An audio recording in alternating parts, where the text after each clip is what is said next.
Hey guys, thanks for clicking on this video. Well, I am here to talk to you about objective morality and natural law. So, you might be wondering, what is that? Well, I'll explain to you. Objective morality is morality that we know is true. It is that people can make up what is morality based on their preferences, whims, or likes or dislikes. No, morality is, you know, what is moral now will be moral when I'm dead, or even before I was born. Morality has been the same. It hasn't changed. It's the exact same thing. So it's been that way forever. It's been around. It hasn't changed. Now, let me explain to you what morality is. Morality is an action that is right. What is a right? Right is an action that is moral and doesn't cause violence to anybody else. So, let's say, what is immoral? Or what is a wrong? A wrong is basically theft. And there's many um, ways that fit into what theft is, as in stealing from somebody. Take $10 from a woman's purse and she doesn't notice it. That's stealing. That's theft. Stealing her property. That's a wrong. You can't do that. Or I mean, you can, but it's immoral. So this is why we're in slavery today. Not overt slavery, but covert slavery. Overt meaning that everybody sees us with shackles and chains on our hands and feet, and we're getting whipped and like whiplashed by our owners. People think they have more rights than us when we have equal rights. We all have equal rights.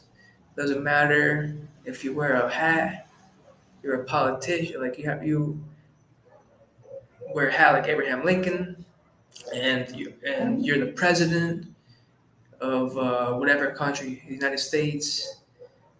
It doesn't matter if you're the Pope, if you are a teacher, you have the same rights as we all do.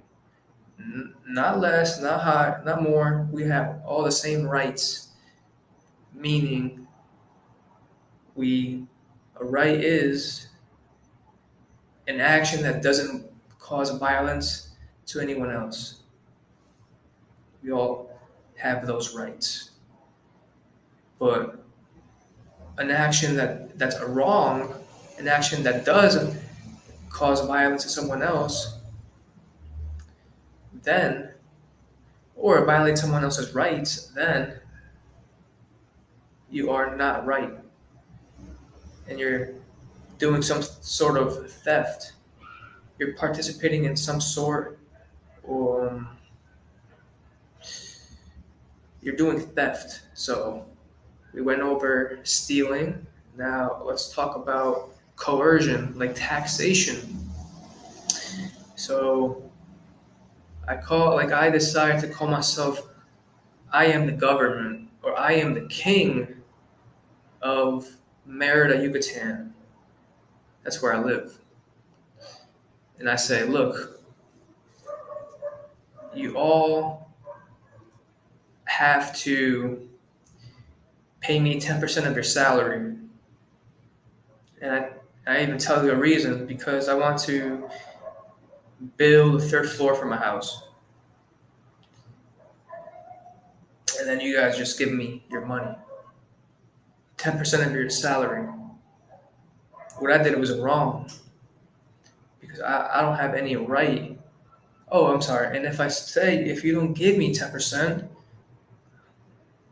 I'm going to pay someone else or I'm going to murder you, or not, let's not even say murder, let's just say I'm going to lock you up in jail. I'm going to put you in my jail. So that's coercion. Taxation is coercion because I did not agree to pay taxes. The IRS will come for me if I decide not to pay my taxes and lock me up in prison. I never agreed to that. And you didn't either. People, the majority of people that vote say, oh yeah, I want taxation. They don't have the right, the people that voted and said, oh yeah, I want the government to tax us, everyone, so we can make roads or build roads. You can't delegate a right that we don't have, as we all have the same rights. We can't grant someone else a right that doesn't exist, that's wrong, and have them coerce us into paying them some percentage of our salary in order to build roads, in order for people to have roads. It wasn't on a uh, voluntary consensus. It wasn't reciprocal. Not everybody wanted that. If one person out of the whole society says, "Look, hey, I'm not involved in this. I don't want to pay you, a percentage of my salary," then you have no right to coerce him into him paying you a percentage of his salary. If not, you threaten him with violence and threaten this person to put them in jail. It's insane. Like, people want to put taxes on a house, a property. Like, you say you own your property, like a house, but you're getting taxed on it. So is it really your property? No, because what happens if you don't pay that tax? Then the government will come and take the house away from you, so it's not your property. Okay? Think about this. It's really not that. It's right in our face. But some people just don't want to believe it. It's a shock. It took me a year to speak up about this.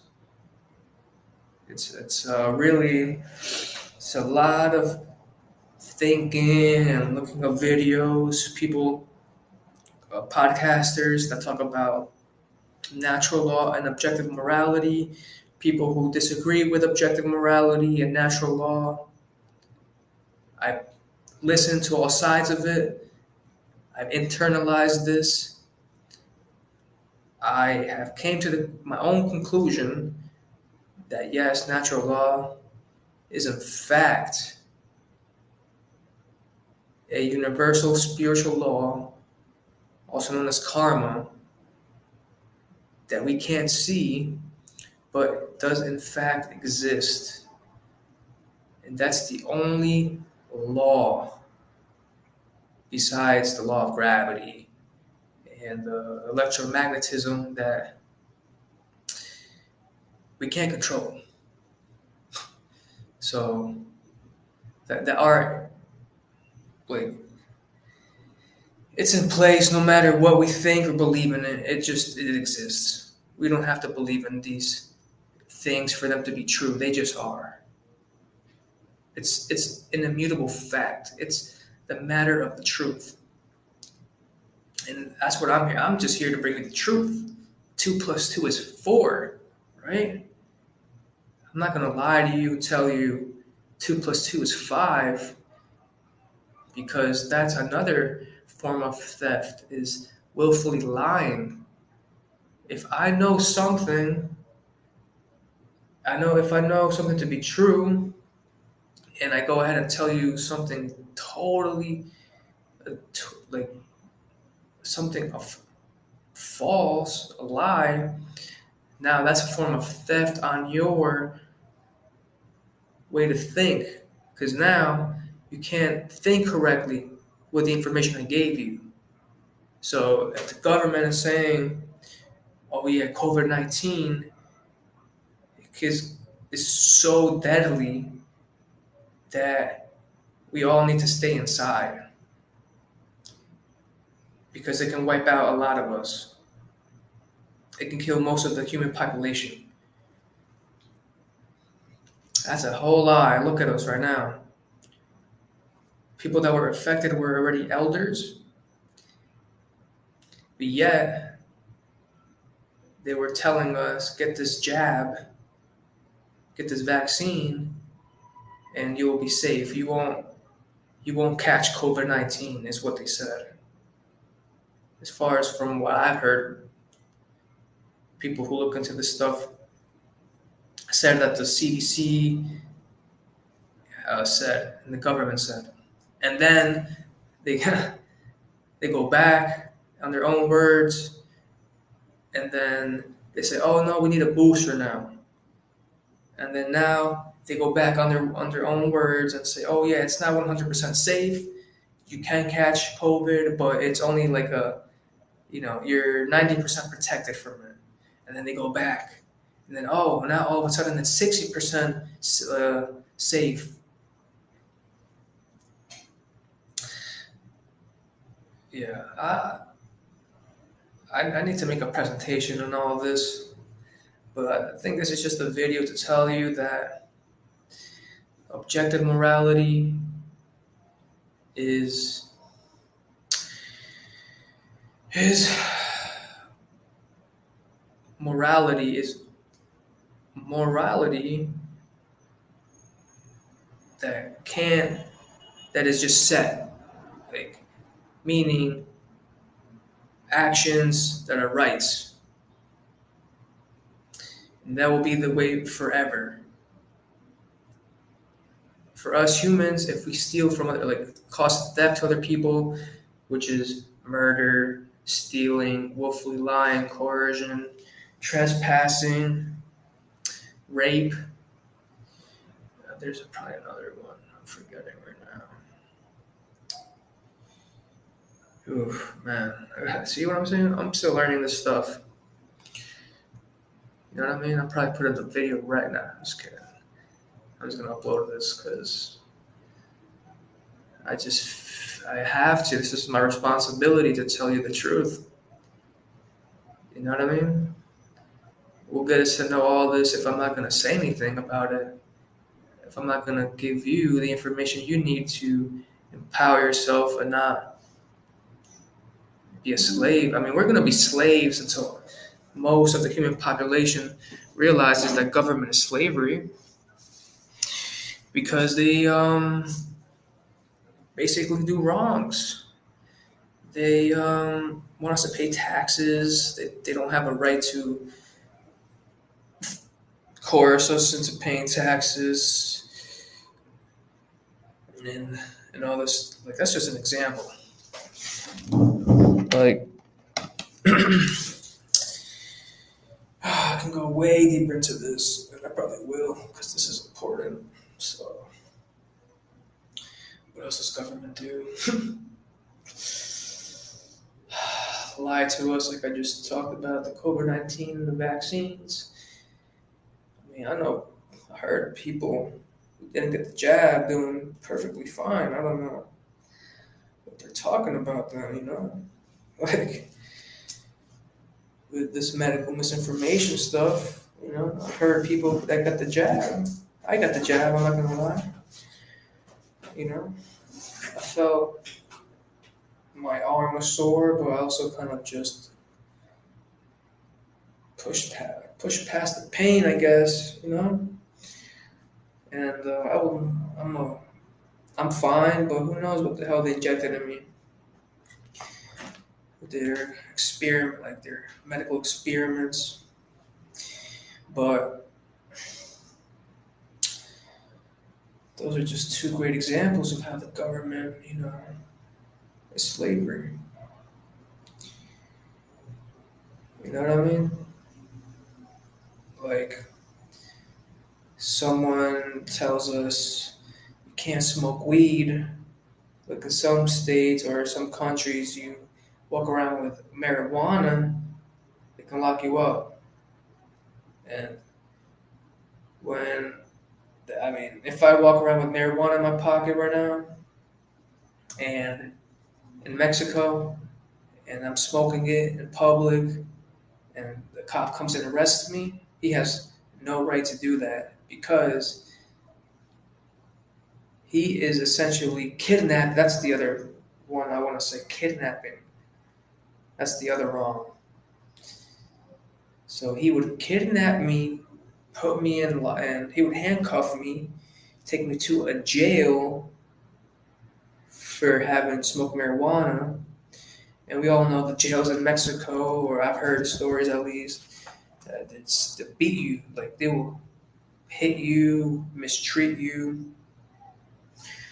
So, and then I'll pay a fine on top of it all for me doing an action that didn't cause a violence to anybody else. And just to get this, just to get it straight, even if I injected heroin into myself, I still didn't. It's in my right because I'm not violating anybody else's rights. I'm not causing violence to anybody else. Now, we can get into this like, oh yeah, but what about your family and stuff like that? Like, oh yeah, you're hurting them. Like it's just like yeah, it's messed up. Like yeah, heroin is a bad drug. It's known for people overdosing on it, people dying from it. But we all have choices, and my choice is to live a life of objective morality under natural law. And the natural law is the spiritual law where there's a mirror, it's karma. If I go ahead and commit theft against someone else, like murder someone, then that mirror is reflecting right back at me, and my action impacts us all as a collective. Even a small, like even one person. One person is so important. I'm important, you're important, we're all important. But we have to know what natural law is and objective morality in order for us to be free. So if I do a good action, a right action, and save someone from getting murdered, then the mirror, which is the plane of existence that we're living in, Earth, it reflects that. And now we're living in harmony. If I murder someone, we're living in disharmony. So to live objective morality, to know objective morality, act accordingly. So speaking up, speaking this to other people, teaching them natural law, the law of cause and effect, which is basically cause and effect. What I do, well, my, there's a cause. So if I eat a piece of bread, what's the effect?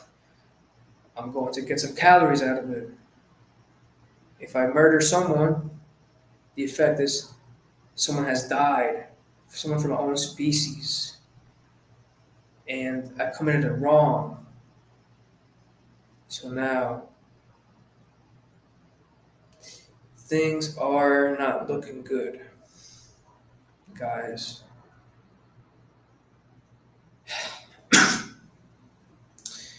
I can't just make up in my mind and say, yeah, I murdered someone because that's the right thing to do. No, not under objective morality. Because what I just said, the example of me thinking I have the right to do that, that's moral relativism. Meaning I can make up what a right is because I think I'm God. I make up what is right and what is wrong. So, yeah, man, I hope I didn't like make this too hard for you to listen to, but this is really important stuff because we can't be free without knowing this stuff. This is the glue to us humans. Knowing what objective morality is and natural law. The more people live their life with these principles, then that's the cause, right? We're all living, we're not causing violence to anybody else. We govern ourselves, we control ourselves, we make sure we have knowledge, and we don't just commit violence to anybody else. Then the result is real freedom. And if we don't live in accordance with objective morality and natural law, then there's just no consistency for people to make do right actions or commit right actions. And then that's why you see people giving other people rights that they don't have to own us, called government. And now some man can just write on a piece of paper and say, yeah, you can't go past 10 o'clock at night. You can't leave your house at 10 p.m. because there's this virus supposedly killing everybody. Like, they don't. That's what, like, do you think the world is, free right now? Ask, like, you have to think of that. I'll leave you with that. Peace.